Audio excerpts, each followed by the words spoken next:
For 2 long days, John survived the way only the smallest and fiercest creatures do, by refusing to let go. He ate the last crumbs of bread he found in a torn sack, drank melted snow from his cupped little hands, and guarded that flickering candle as if it were his last heartbeat. The wolves circled in the distance, the cold clawed at his fingers, and the sky never truly brightened. But the tiny flame held. So did he. On the 3rd morning, a ranch hand named Silas Hartley rode past, searching for cattle lost in the storm. From a distance, he saw something curled beside the wagon, too small to be a calf, too still to be a coyote. When he dismounted and lifted the quilt, he found John staring up at him with frostbitten cheeks and eyes far older than a child should ever be. "Easy there, son," Silas murmured, wrapping him in a heavy coat. "You fought hard, harder than most men."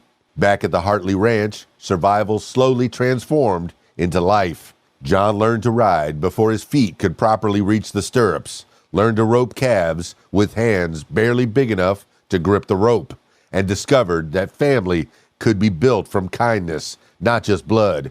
Folks around the ranch like to say the boy carried a fire inside him, a quiet, stubborn flame like the little candle that had kept him alive on that frozen prairie night. By the time John reached 10, he had become the quickest rider for miles and the bravest heart Silas had ever known. When drought came, John hauled water across cracked earth without complaint. When lightning set a barn ablaze, he crawled through the smoke to rescue the ranch dogs. Every hardship he faced, he met with the same unyielding spirit he'd known at 4 years old. Fragile in body, unbreakable in will, years later, long after he grew into a man known across the frontier, people whispered his story in saloons and around campfires. They said John Hartley was carved from winter, forged in silence, and carried forward by a tiny flame he refused to let die.